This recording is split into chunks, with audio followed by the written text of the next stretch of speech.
Good afternoon, everyone, and thank you for joining me.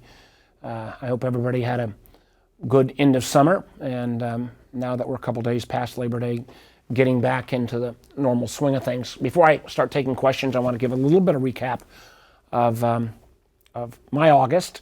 I did get away a little bit, but it was a really active summer, and then I want to talk about my trip around the Commonwealth. Literally in the last 3 or 4 months, building upon other work that had been done that I was proud to be one of the core members of in terms of the infrastructure bill close to a year ago. We've seen in the last 2 or 3 months in the Congress of the United States a remarkable amount of legislation get done. We've made sure that we're going to honor our commitment to our veterans who've been exposed to burn pits, oftentimes in Iraq and Afghanistan, and Virginia having the highest per capita number of veterans of any state in the country. This is going to be an immediate benefit for a lot of folks who are still struggling from those past conflicts.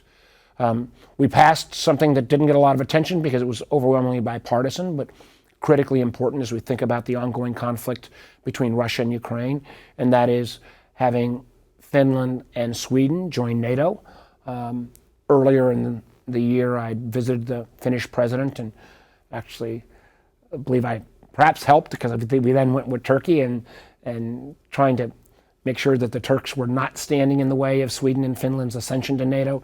But I was proud that that work got done. I was very proud as well on a legislation that took 2 years when I was the original sponsor, but something that will be extraordinarily important for our country, and that is in the investment in the chips semiconductor, bringing that critical supply chain back to America. And this legislation is not only about the semiconductor facilities themselves, but about investments in the research tools that are the materials and machinery that go on the floor of these fabrication facilities, additional research and development. Also something that generated a lot of my interest in this subject. Some of you may recall years past when I was warning about the challenges around Huawei and so-called wireless 5G technology. We still don't have a great competitor to Huawei, but one of the things that the CHIPS bill also focused on was the next generation beyond 5G called Open Radio Access Network, where there'll be much more software-driven systems. And this puts $1.5 billion into making sure that America and the West writ large lead this next category of wireless development and don't allow the Communist Party of China to take the leadership the way they have in 5G. And then our last action with an all-nighter was the so-called Inflation Reduction Act, which does have incredibly important components that I think are critical to Virginians. It makes sure that we finally join virtually every other industrial nation in the world in starting to negotiate with our drug companies on drug prices, Medicare allowing them to do that, long overdue. It put in place a requirement that for seniors, their insulin costs should not go more than $35 a month. I'd like to see that extend to all Americans. I say this as someone who's got a type 1 daughter. We can afford to pay for her insulin, but there's been a quadrupling of the price of insulin just in the years she's had diabetes, juvenile diabetes. It's just not fair or right, and putting a requirement for overall drug negotiation on prices, but limiting the cost for seniors to $35 a month on insulin. I want that extended to all Americans, and I think we will hopefully get to that in the coming weeks. As well, in the Inflation Reduction Act, we made sure that some of the subsidies for people who are receiving their health care through the Affordable Care Act don't see an increase in prices, something that's very important. We also took on the issue of making the largest investment by far in American history, and as I think a total dollar amount, the largest investment of any country in the world, in clean energy. We've got to make sure we make a transition to clean energy in this country, and one of the things I'm interested in is making sure that those solar panels, wind farms, electric car batteries, and others, we bring that supply chain back to America as well. It's not really fair to say we're going to only kind of a Tesla, when you turn on the engine, if it's been made in a dirty fashion in China, that battery. So enormous investments there, but also a piece that's equally important, and that is realizing, particularly when we've got this war between Ukraine and Russia, that if we've got American energy products that we can sell to Europe, particularly things like natural gas, we ought to do that. And that in terms of all of the above, we're going to need to transition off of fossil fuels, but it'll take some time. But we also ought to look at bringing a greater utilization of nuclear power, of hydrogen power, and kind of an all of the above scenario in terms of our energy mix. And we did this without raising taxes on anybody that makes less than $400,000 a year. So I think it was, again, a job well done, and I was intimately involved in that legislation. I then got out and around Virginia, starting in far southwest, in Abingdon and Bristol, and got into the coal counties. Obviously got through Southside, into the Roanoke region, Lynchburg, and then finished my trip with a convening of bipartisan state legislators, local elected officials, and others to talk about how Virginia can make sure, based upon the CHIPS legislation, that we get at least one of these fabrication facilities. We brought 4 major sites together, but there's literally, Virginia's got over 100 sites that are 100 acres or more available. And while the major factories or fabrication facilities may require more than 1,000 acres, there's a whole series of other items in the semiconductor supply chain, from the equipment makers, not just the fabrication, but the equipment makers and other parts of the supply chain where I hope we can be successful in Virginia. And then, kind of just recently at the end of after I was off my trip, but something that I've been working on with Tim Kaine and others for a long time. And this goes back to the American Rescue Plan, the bill that originally took place like in March or April of when Biden first got elected, where there were resources set up for advanced manufacturing. And in a very competitive process with over 500 applicants, Virginia, Petersburg, and Richmond in particular, won a $52 million award that I think is both groundbreaking and going to be transformative. It talks about, one, allowing Petersburg, using the old Beringer Ingelheim facilities that I helped expand when I was governor, but having them refocused into 21st century supply chain on our pharmaceutical drugs, including things like insulin, but also thinking through with a very innovative company in Richmond named Flow on how you can do what's called continuous manufacturing within the whole pharmaceutical world. And as we've seen in a post-COVID world, we don't want our country to be dependent upon China in terms of semiconductor chips. We also don't want our country to be dependent on our drug sources from a China that could arbitrarily cut off that flow at any point in time. So that $52 million award to the Petersburg-Richmond area is going to be a game changer. So I think we've had a pretty productive run. It was great getting around Virginia. In this job, I don't get to get around particularly South Side and Southwest as much as I used to when I was governor. It was great to revisit, though, with a whole lot of communities that are really doing well. I as an elected official, I should never call out a particular community, but I do want to give a special shout out for Danville. I call it the comeback city, and if there was a community that was more dependent upon 20th century in terms of tobacco and textiles, some furniture, that has turned itself around and revitalized its old Mill District and River District, it is Danville, and I salute them, and I salute all of so many communities around Virginia in South Side and Southwest that hit some hard times, but have come roaring back. And I think that come roaring back requires the same kind of federal, state, and local collaboration that hopefully I've been part of now for some time. So with that shout out, I'll turn it over to Laura for your questions, and again, appreciate everybody getting on.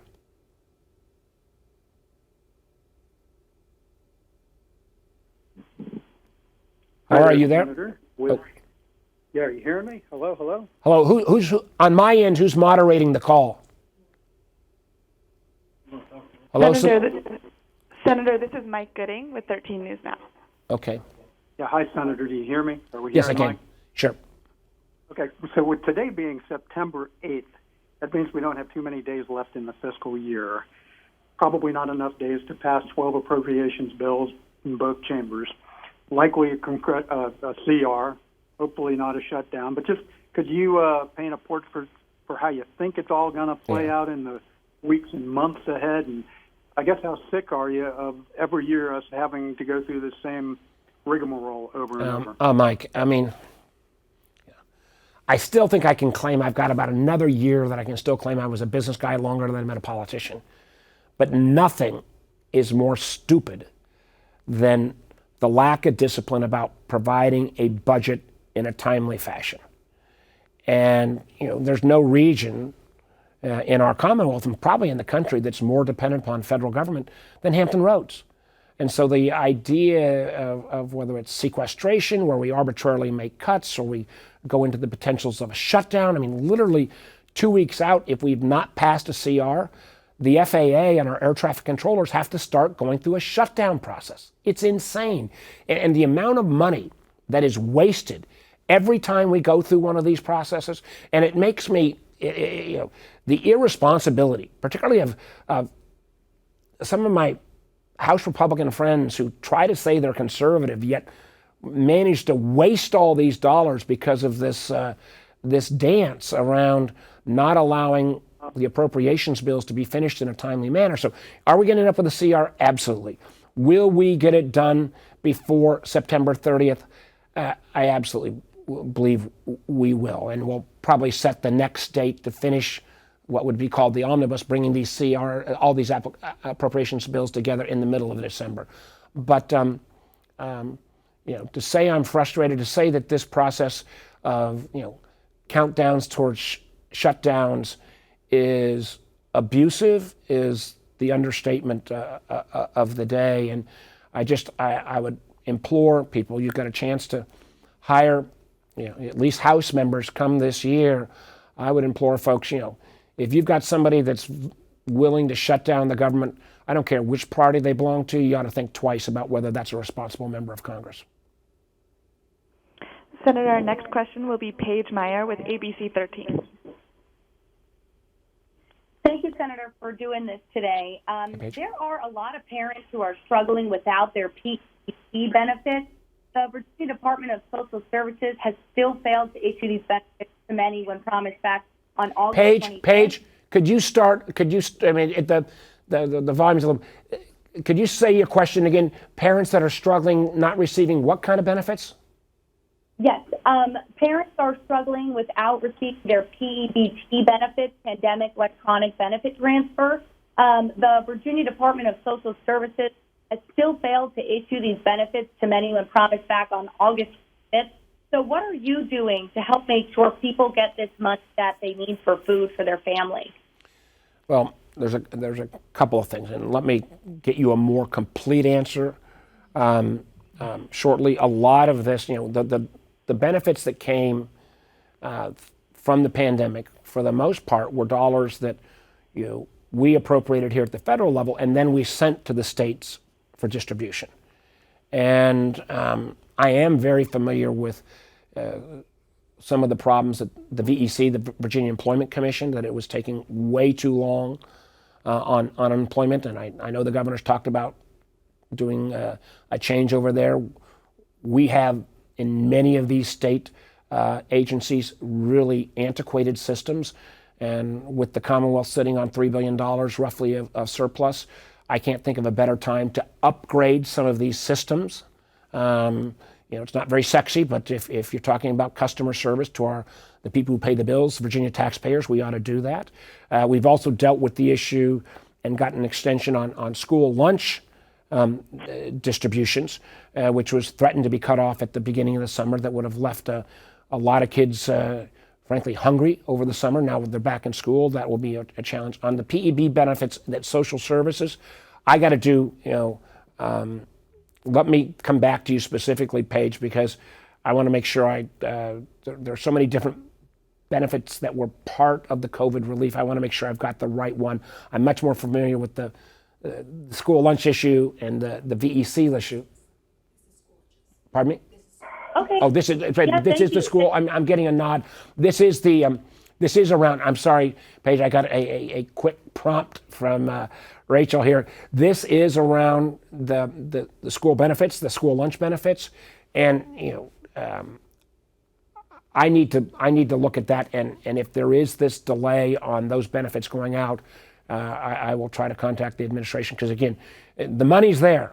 I mean, this is, I don't want to hear from anybody in the Commonwealth saying, well, we don't have the resource. The money is there only because the federal government, frankly, was generous and may have been, in retrospect, too generous because of what it ended up doing with inflation. But this is one of the reasons why I strongly urge, again, my legislative friends, I don't care which party, this is a once-in-a-generation opportunity. You're never going to have this much largesse due to COVID, and God willing, we will not see a rebound on that from the federal government. If you don't take that and invest those dollars in these long-term systemic changes, things like upgrading some of our computer systems, we're going to have missed the mark. Our next question will be with Mitchell Miller with WTOP, and I want to remind everyone to please use your actual cell phone instead of speakerphone when asking a question. Hi, Senator. Welcome back. I wanted to get your thoughts on the latest revelation that information about a foreign government's military and nuclear capabilities were found at the Mar-a-Lago home of former President Trump. And secondly, have you received any indication yet when your committee might get briefed from the DNI on the documents and potential damage from all of this? Well, let me take them in reverse order, Mitchell. First of all, we have not gotten a formal notification yet. I'm going to be talking to the senior leadership in the intelligence community literally within the next 24 hours. I'm going to press that. I assumed we wouldn't hear in any joint fashion until the House returned, because I think they want to do a single briefing. I want to make sure that the appointment of this special master does not slow down the intelligence review and the intelligence review of the damage that could be done. That sometimes is a lengthy process. I'm hoping, and I'm going to urge the IC, give us at least an interim report. In terms of the reporting from the Washington Post about potential nuclear secrets, again, I don't know if that is true or not, and so I don't want to jump to a conclusion. But I can tell you, as somebody who's the chairman of the Intelligence Committee, there's a reason why we classify documents.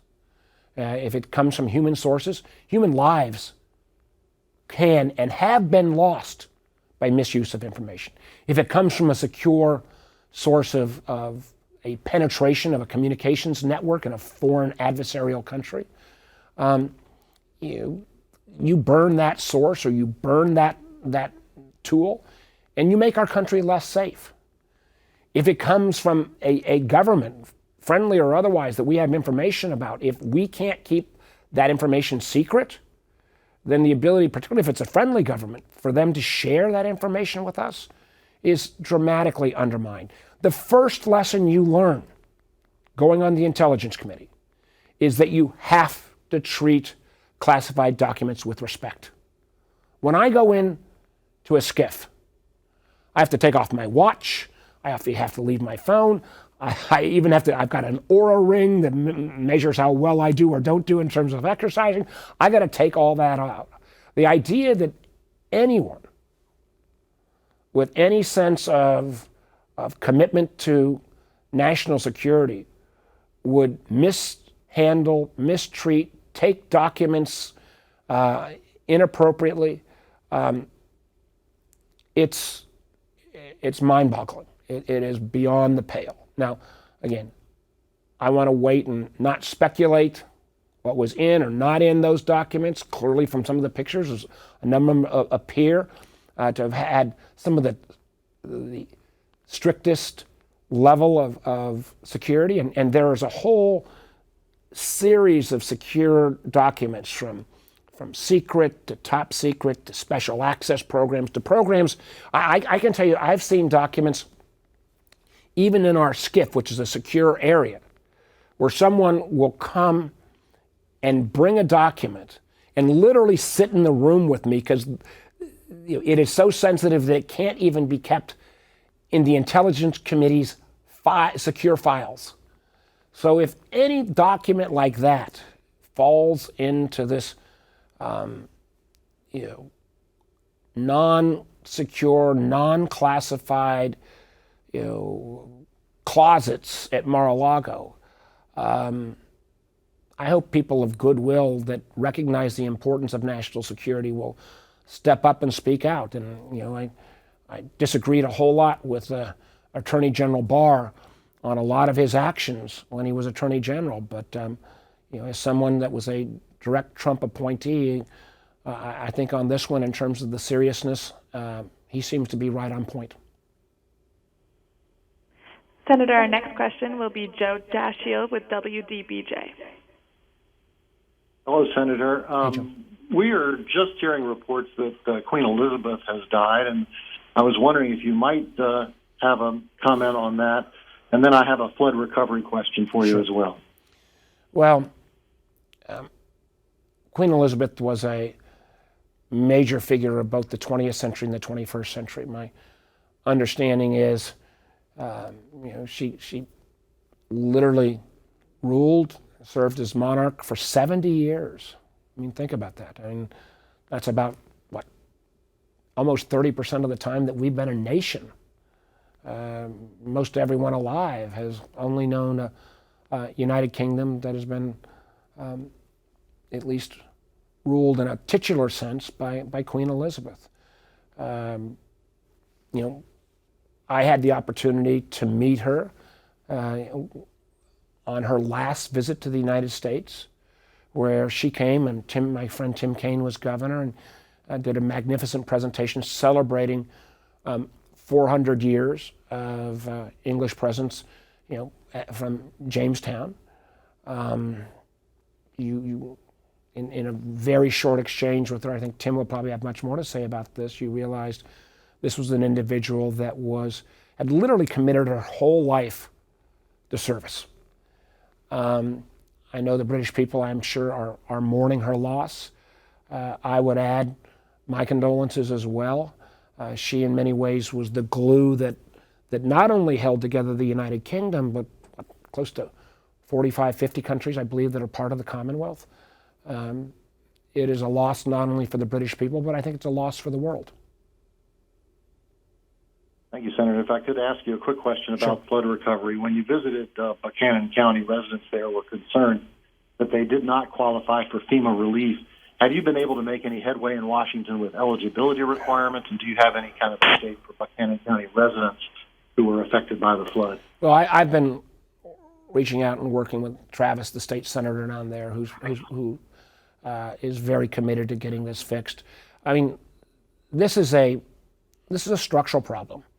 It is a structural problem in the sense that FEMA, I think, always underestimates the amount of damage in rural communities. I think rural communities, not just Buchanan, who've had this, flooding a variety of times, gets a short end of the stick. It's not fair. Part of this is exacerbated, though, by rural communities that have a dramatically lower, in some cases artificially low, property value assessment, because oftentimes FEMA uses a dollar amount of damages to get to before you qualify. So here's what I'm working on. Number one, I'm working on legislation to change the FEMA formula. And I've talked to Morgan Griffith about it. I've talked to Tim Kaine about it. We've got to put legislation in that will structurally correct this. Number two, I promised to work with the delegation to the General Assembly, and Southwest Virginia's got partners that I've worked with, all of them, in a way to see if I can bring some members from around Virginia that may not be familiar with Buchanan County to come down and see out of that one-time surplus that we've got sitting in Richmond, whether some of those resources can be used. A few $1 million could go a heck of a long way towards repairing that damage that some of those creek beds, they are almost permanently changed because of the erosion. You've still got homes and businesses that are literally, I don't know how they get saved in the short run. I also want to reach out to, and hope to reach out to both the leadership at Dominion Energy and the leadership at VDOT, and to say, could we do a kind of 30, 60-day effort to try to drag those creek beds, because they are in such vulnerable shape that an additional major storm could create huge havoc. So I think we need to do federal legislation. We need to convince the governor and the General Assembly that this is clearly the case for a one-time shot in the arm for that community that's been so challenged. And I think, again, and I've got to get on this, that entities like VDOT or Dominion Energy can kind of weigh in. I know they've done some work already, but could we give a concentrated focus here? I mean, I don't want to make this complete analogy, but I remember when I was governor and we did a 30-day rush to fill in as many potholes as possible because roads had gotten really bad after a really bad winter.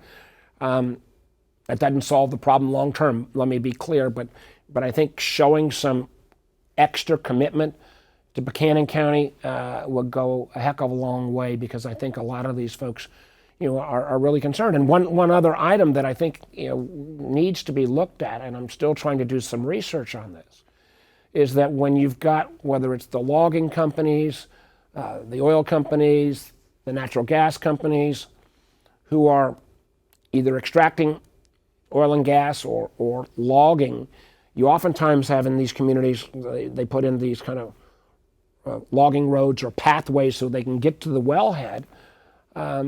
But the maintenance of those pathways is really, I'm not sure, fully appropriately done, because when you have these storms, they become almost the pathway or the culvert itself, where the water flows so quickly and really creates part of the problem. So there's another piece of this as well that needs work.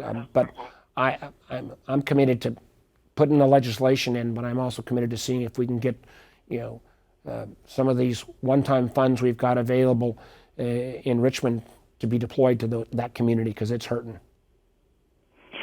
Senator, our next question will be from Amy Knowles with the Virginia Dogwood. Hey, Senator Warner, thanks for taking our questions. Amy, nice to hear from you again. Hey, good to hear from you, too. So this is about your trip to Southwest and Southside Virginia. So if you could describe that trip in one word, what would it be and why?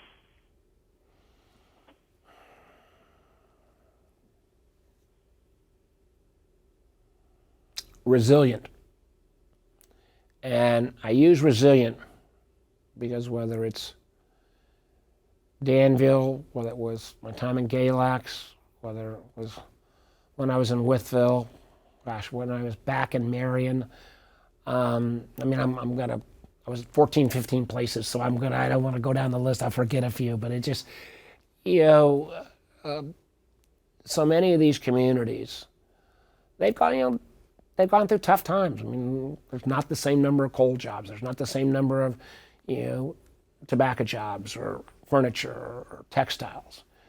And lesser communities might have given up. And community after community, and there's some exceptions, but community after community, I see downtowns that are more robust today than they were 10 or even 20 years ago. I see local leaders that frankly, for the most part, don't give a hoot about whether you got a D or an R next to your name, doing some great things. I think about the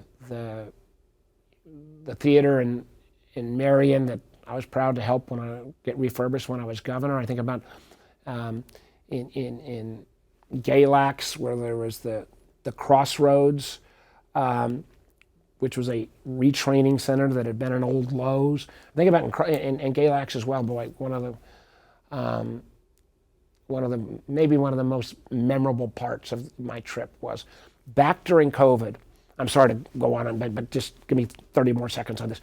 Back during COVID, I'm running for re-election. It's October of 2020. It's not exactly a time when people are out shaking hands because they're all concerned about COVID. And I went to this little nonprofit that was in the basement of a church in Galax. And they were doing a food bank, and they were doing giving out clothing. They were trying to help folks on recovery. And when I got back to Galax, we'd been able to secure, I think it was $500,000. And there were probably 25 folks who all stood up, and it was in an old grocery store, and it was being converted.